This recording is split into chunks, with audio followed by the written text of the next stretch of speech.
In recent weeks, there's been a real focus on land-based gaming. We've seen the move for pre-commitment down in Tasmania. There's movements in New South Wales around the way they use card-based gaming.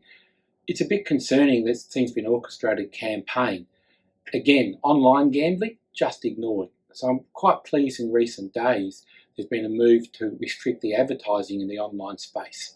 You can't watch a sporting telecast, you can't find a newspaper without big glossy gambling ads. And the way they go about it, if we did it in the poker machine industry, we'd be in a world of pain. But somehow they were able to glamorise the whole online space with a completely loose code of practice that we don't subscribe to. So I'm pleased that the online space is finally starting to get a bit of traction and a bit of much needed attention. David, a lot of the problem is that we only see the tip of the iceberg of online gambling from casinos that operate out of Russia or somewhere like that, and that below the surface it's completely unregulated. Absolutely.